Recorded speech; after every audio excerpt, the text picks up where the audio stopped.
During the late 15th century, as artillery became increasingly powerful, traditional medieval fortifications, with their tall, thin walls, proved devastatingly vulnerable to cannon fire. European engineers responded by developing the revolutionary Bastion, or Star Fort, low, angular structures with interlocking fields of fire. For nearly 4 centuries, this design dominated military fortification across the Western world, from Renaissance Italy to the post-colonial Americas. The Bastion Fort. The story of its evolution marks a crucial turning point in military history, one that played out most dramatically on American soil at Fort Mchenry in Baltimore Harbor. This video is sponsored by you.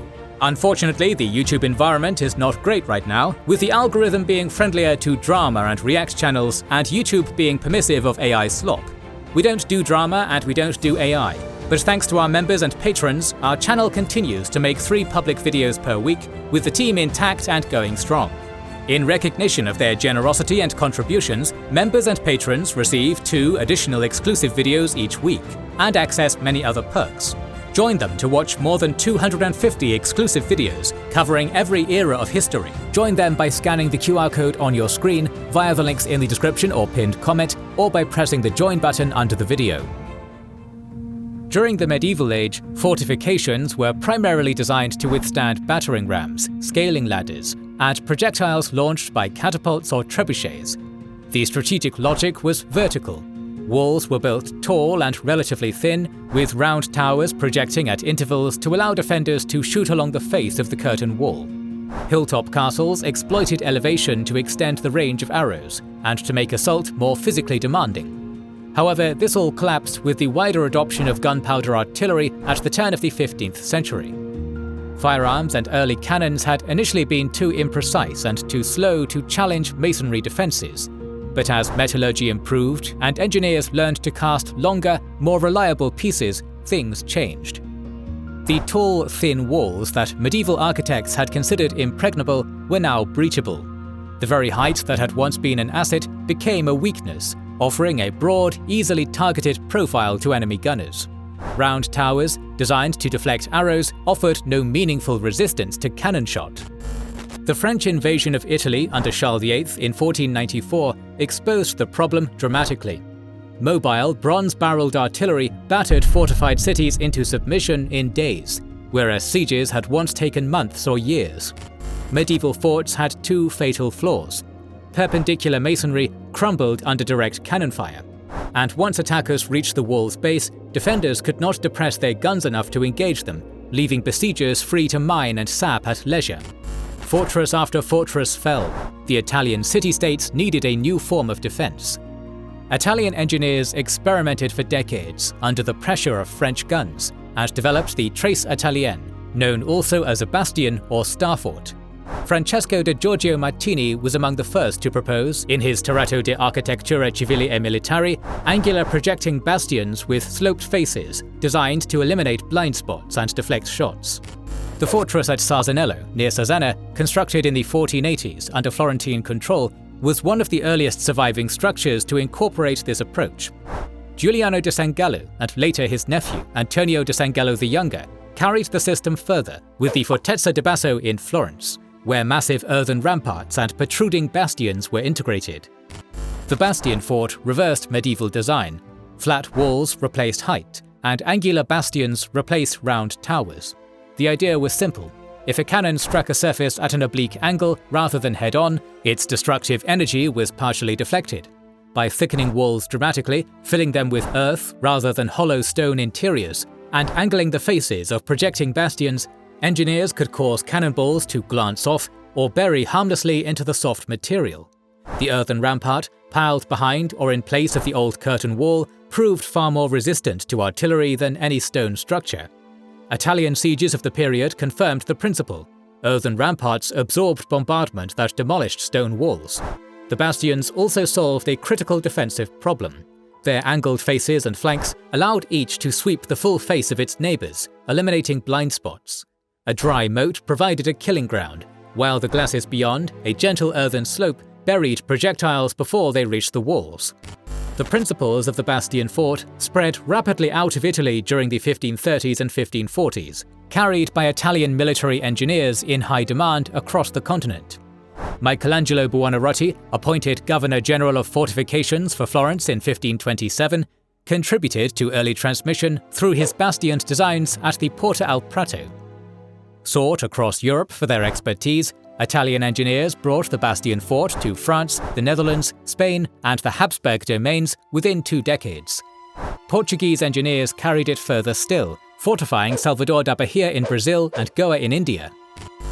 Over time, the Bastion fort's defensive system added additional layers. The outermost was the glacis, a long, gently sloping earthen bank, where incoming projectiles ricocheted or buried themselves harmlessly before reaching the walls. More importantly, it blocked any direct line of sight to the scarp, forcing enemy gunners to arc their shots at angles that cost them both precision and force.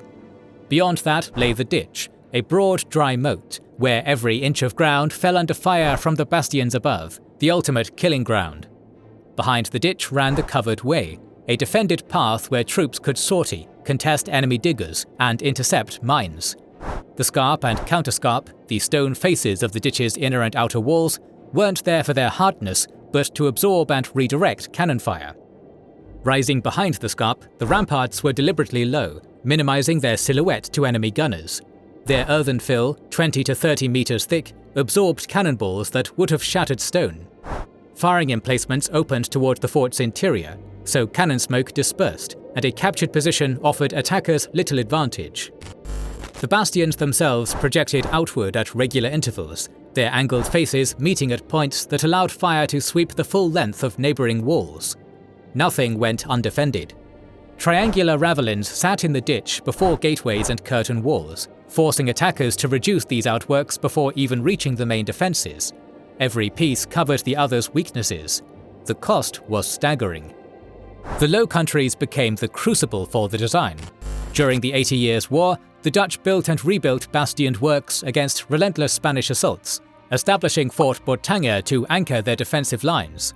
By the 1620s, chains of bastion forts, backed by strategic flooding, had turned the Low Countries into a formidable barrier, protecting Utrecht and Naarden. The Habsburg Empire faced an urgent challenge along its eastern frontier from the Ottoman Empire, which possessed one of the world's most capable siege trains, following Mehmed II's reduction of Constantinople in 1453. Ottoman armies brought sophisticated engineering, enormous artillery parks, and a systematic approach to siege work tested across Anatolia and the Balkans for generations. The fall of Belgrade in 1521 and the Ottoman advance to Vienna in 1529 demonstrated that the open Hungarian plain offered no natural barriers. The Habsburgs responded by constructing bastion forts along the military frontier, stretching from the Adriatic through Croatia into Transylvania.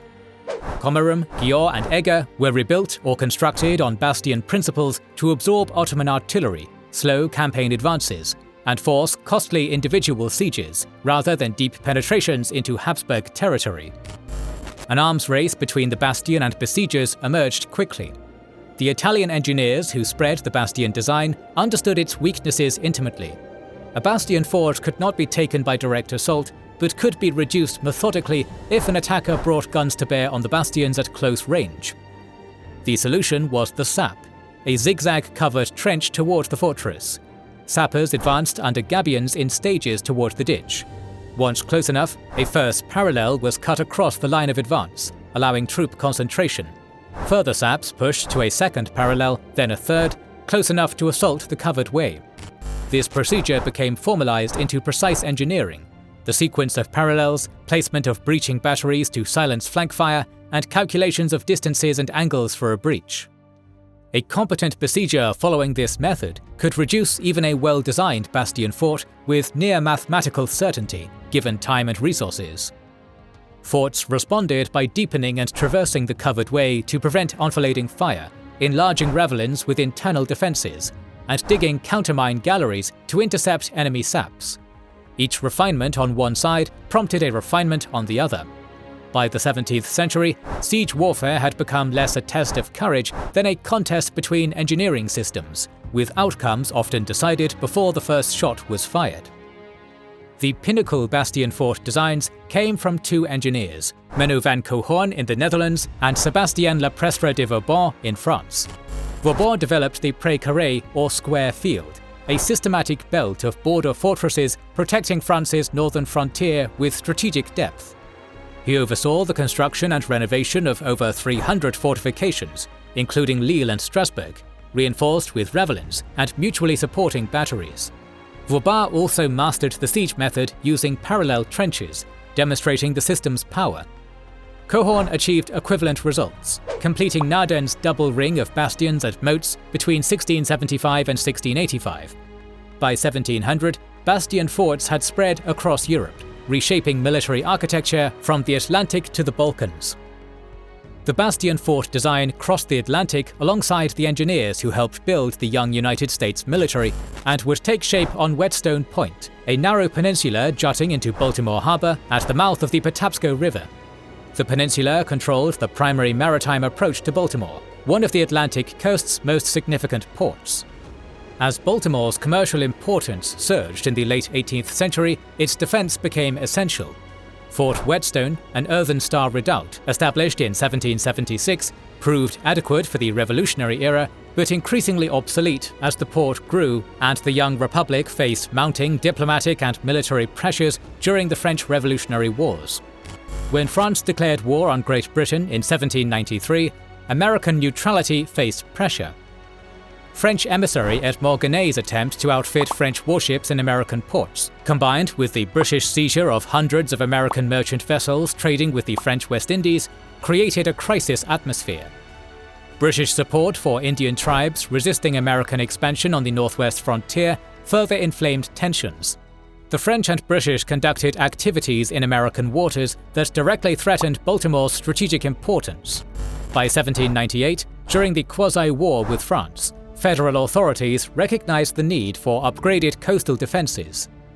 On July 7, 1798, Secretary of War James McHenry ordered Major Louis Toussaint to design improved fortifications at Whetstone Point. Toussaint, a professional military engineer, would be the driving force behind construction. However, the engineer who brought the design to its final and enduring form was Jean Fonson, who arrived in Baltimore in 1799 as Toussaint's replacement. Fonson was a French artillerist and military engineer who materialized a plan for the masonry-faced pentagonal fort from the crumbling earthen star redoubt. Secretary of War James McHenry praised him as a French gentleman who demonstrated professional competence by correcting significant errors in the original plan and diligently overseeing construction. The fort was renamed in honor of James McHenry himself, a Scots-Irish immigrant, surgeon-soldier, Continental Congress delegate, and Secretary of War under Presidents Washington and Adams. Fort McHenry's pentagonal brick design represented a radical departure from Fort Whetstone's earthen construction. 5 bastions positioned at its corners delivered overlapping crossfire along curtain walls, creating lethal coverage across all approaches, naval and land-based alike, while eliminating blind spots. A dry moat surrounded the fort's perimeter, creating a killing ground that forced attackers into concentrated fire. Beyond it, the glacis, gently sloped earthen ramparts, extended outward, deflecting incoming cannonballs that might otherwise breach the walls. This design proved particularly effective against naval bombardment. The brick construction marked a significant advancement over earthen ramparts. Brick withstood artillery fire better than packed earth, required minimal maintenance, and lasted far longer. The low, thick walls rose approximately 40 feet above water level, sufficient for coastal defense without presenting an easy artillery target. The angled bastion faces distributed cannon impact more effectively than the perpendicular walls they replaced. Casemates built into the bastions provided protecting firing positions for artillery crews during bombardment. The main gun deck circled the interior perimeter, with placements distributed to cover all exterior approaches. The fort's interior housed barracks, ammunition magazines, cisterns for fresh water, and hospital facilities, enabling the garrison to operate safely while maintaining complete defensive coverage. For the first decade of the 19th century, Fort McHenry stood as a symbol of American coastal defense, though international tensions ebbed and flowed. The British practice of impressing American sailors and boarding merchant ships violated American sovereignty, escalating tensions in the early 1800s. The Leopard Chesapeake incident of 1807 nearly pushed the nation to war, but Presidents Thomas Jefferson and James Madison pursued economic sanctions and an embargo instead of military confrontation. However, these policies proved ineffective, and grievances accumulated. By 1812, the Warhawks faction in Congress prevailed upon President Madison to seek a declaration of war against Britain. The United States entered the conflict with deep public divisions and inadequate military preparation. By summer 1814, the war had reached Fort Mchenry. After torching Washington, D.C. in August, British forces under Vice Admiral Cochrane turned toward Baltimore. At 6:30 a.m. on September 13th, Cochrane's warships opened fire on Fort McHenry, unleashing a 25-hour bombardment. The American garrison operated 18 24 and 32-pounder cannons, while British guns reached 2 miles and rockets 1.75 miles, far enough to strike the fort at maximum range. This distance proved disastrous for accuracy.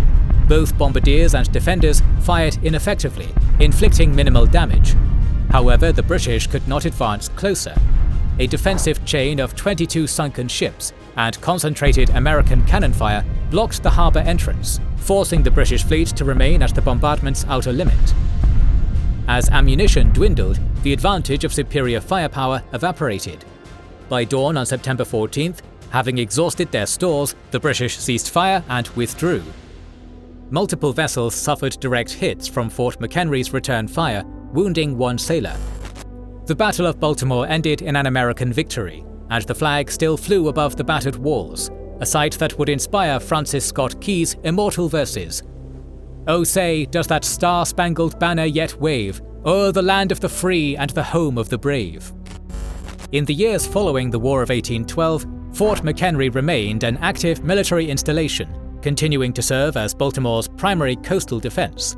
The fort was continuously used by US armed forces throughout World War I, when it was converted into a vast military hospital. During that period, over 100 additional buildings were constructed on surrounding land to accommodate returning troops. Though these temporary structures were removed, the original fort endured. During World War II, Fort McHenry served as a United States Coast Guard base, with historic sections remaining open to the public. In 1925, the fort was designated a national park, and in 1939, it was redesignated a National Monument and Historic Shrine, a dual designation unique among American historical sites. The original brick structure and pentagonal design have been carefully preserved and restored to essentially their condition during the War of 1812, ensuring that Fort McHenry stands today as an enduring testament to early American military engineering and national pride. We will talk about the history of the US, Canada and the UK, as well as the early modern era in the near future, so make sure you are subscribed and have pressed the bell button. Please consider liking, subscribing, commenting and sharing, it helps immensely. Our patrons and YouTube members can watch more than 200 exclusive videos. Join their ranks via the link in the description or by pressing the join button under the video to watch these weekly videos, learn about our schedule, get early access to our videos, access our private Discord, and much more. This is the Kings and Generals channel, and we will catch you on the next one.